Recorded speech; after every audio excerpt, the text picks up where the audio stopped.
Yes, if we're going to make a big start to the new NRL Tonight season, we need to wheel out the very special guest. So accordingly, Yvonne Sampson, what a time to make your NRL Tonight debut. Welcome. I feel very grateful to be here, Maddie. Thank you so much for having us. And what a premiership season we have to look forward to, and an incredible way to kick it off once again in Las Vegas. Absolutely, going from 2 games to 4 games. So what effect will the expanded schedule have?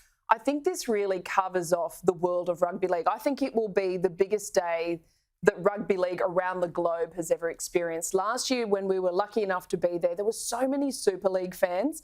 So it was a very clever inclusion to kick off with a Super League game. We've got Wigan and Warrington, and then it'll be followed by the Viva Las Raiders. They've got Budgie Smugglers specially made up against the Warriors, and the Warriors have taken their own charter flight over, so full of Kiwi fans, and they're very proud to bring their New Zealand culture to Las Vegas.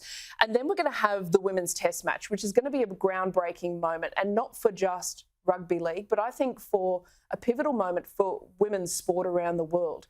To be on that grander stage in Allegiant Stadium, to have the world's best rugby league female players in action, I think we all remember where we were the first time we saw the perfect executed tackle in a women's game, and now I think the Americans are going to be exposed to that. So the Jillaroos and the English women are going to be sensational.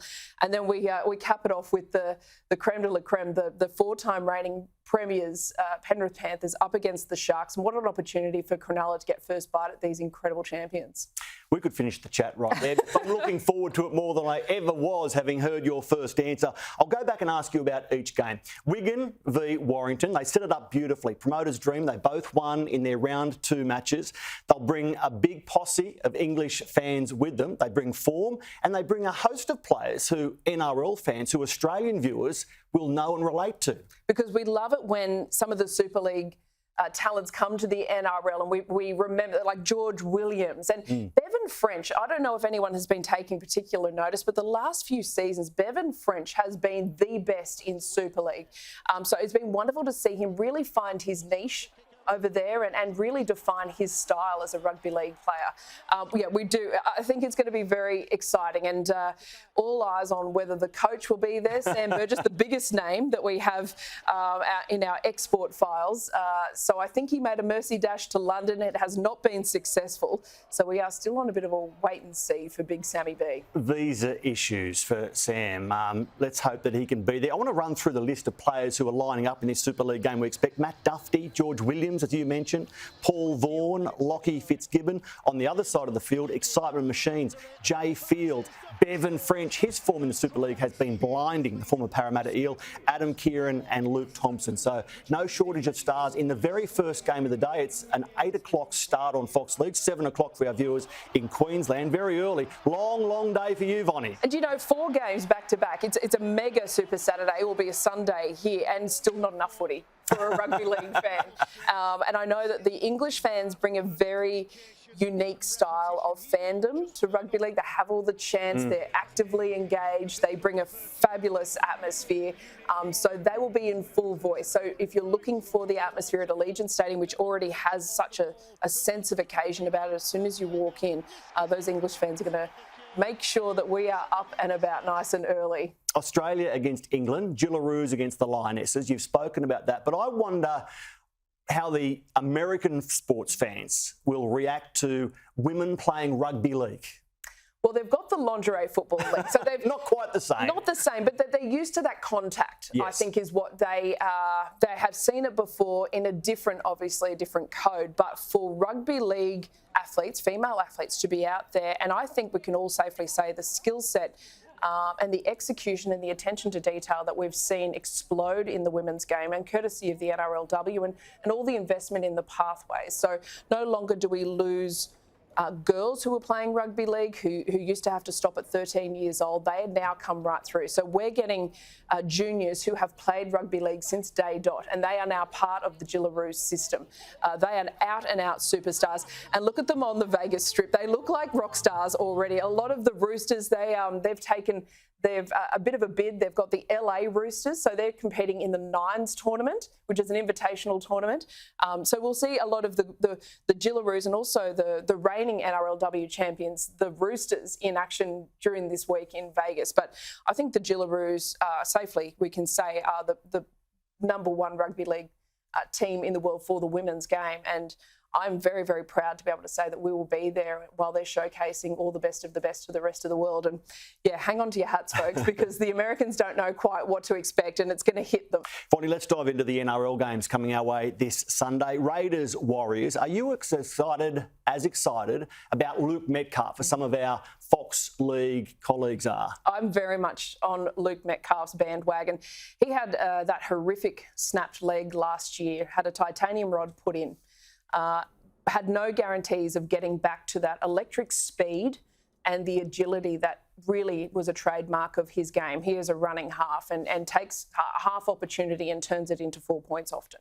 So for Luke to then be able to sit on the sidelines, and he said he originally came from the Shire, and he said signing with the Warriors, he knew it was legit when Sean Johnson followed him on Instagram. So he's a proper rugby league fan. So great to see him back. Early indications are he has not lost one lick of speed, one lick of confidence, and he still reads the game very, very well. So he's able to forecast plays. He never misses his assignment. He's always in the right space at the right time. He's got great connection around him. And I think Luke is in it for an amazing year, because everyone talks about the departure of Sean Johnson and what will the Warriors look like. Andrew Webster has been very clear that there is going to be a different balance in the Warriors' halves, because 7 times out of 10, the ball would go to Sean Johnson. That's how the Warriors would, execute their sets. But now they've got Luke Metcalf, Mary Tamari Martin, or Chanel Harris-Tavita. And it will be a different balance. They could play both sides of the ruck. They can both jump on one side. It will be a very different Warriors. But I think the way they go through their football and the style that the Warriors are going to show us through this season is going to be very different. And it has to be, because they were very disappointed in the way that they finished last year. Andrew Webster said at his end-of-season presentation, he said, I'm sick of being the good guy. We're going to get tougher this year. So it says a lot about the statement that the Warriors are going to make in 2025, that they have James Fisher-Harris and Mitch Barnett as their co-captains. I think it says that they are a very serious prospect, and we know exactly how they're going to play, and that's right through the front door, I believe. Yeah, great co-leaders. Yeah. Now, Ricky Stewart's youthful Raiders. There's nothing to distract a young man in Vegas, is there, Vonnie? There's every vice that you didn't even know you were looking for. How's the young green machine going to handle the bright lights of Vegas? It's a really good question, because I think we saw last year 4 teams go to Vegas. Only 1 team stayed in Vegas the entire time, and that was Manly Warringah Sea Eagles. So the advice they got from them, from an expert that had come out of a world global rugby system, was treat the men like men. Get there, give them a couple of days to adjust, go and do whatever you want for those 2 days. Some went and flew over the Grand Canyon, had a beautiful sightseeing time. Some did the hangover and had the 2 best days of their lives. But the edict was, you go away for those 2 days. When you come back, it is time to work. And so this year, every single team, all 4 NRL teams, have been based in Vegas, and Ricky's done the same thing. But I think there is a level of respect where you have to manage the excitement and the expectation, because we saw, I think, last year, by the time the Roosters and the Broncos arrived in Vegas, and the Bunnies, their eyes were on stalks. There's so much happening. There's so much distraction, whereas Manly had already been there the whole time. So it was nothing new for them. They'd already got it out of their system. So I think Ricky has taken that train of thought. And so let them have a little bit of fun. But then let's just remember, we're about to kick off the 2025 Premiership year. This is a young group. They are full of potential. It is down to Ricky's responsibility to draw out the best. Wrapping up the day, Yvonne, the Premiers, Penrith against Cronulla. Teams Tuesday tomorrow on NRL Tonight. But what mail are you hearing about who will and won't play for the Panthers? Well, there's still that question mark, Nathan Cleary. Is he fully recovered from that shoulder surgery? I was lucky enough to work with Greg Alexander on the weekend. He said, yes, he is good to go. So this will be the first time we've seen Nathan Cleary. And it really would be such a crime to not have one of the greatest players in the NRL, and especially in this modern era, be front and centre of the biggest day of the year so far. So, yeah, Nathan Cleary will be there. The people who won't be there is Jerome Luai. He's at the West Tigers. So what do the Panthers do? But that's the price they've had to pay for success. They've lost some of their greatest premiership winners, and it's a testament to the Panthers system that it is flawless, because this group, this academy that they come through, yes, they lose some of these big names, but there's always, they make space for the next one to come through, and not to play in the same way, but to make their own identity in that team. The drive for 5 starts in Vegas against Cronulla, finalists last year as well. Braden Trindle, does he pick up where he left off? How does Nico Hines go first up in Vegas? What about young Sam Stonestreet coming in for Sione Katoa and the shoulder injury? A lot to wonder about and look forward to when it comes to Cronulla. Sam Stonestreet was amazing through the pre-season challenge, and many people saying he is too good to leave out of this NRL squad. So great that he gets an opportunity, and you know, on a fabulous day for the club. Nico Hines has had an amazing summer. He tells everybody that he is fit and you know, mentally and physically better than ever. Which is all that you can hope for Nico, because he does shoulder so much responsibility. And they all think that Adam Fanua-Blake is that silver bullet, that last piece of the premiership puzzle that they have been missing. Yes, they're in the finals. Yes, they sit around the top 4. But what threat can they cause once the playoffs start? So Cronulla really believe that they have the exact right balance that they need to go further than they ever have before. Craig Fitzgibbon is an incredible coach. His attention to detail, he does the work of 10 men. He's always looking at the metrics and where to improve.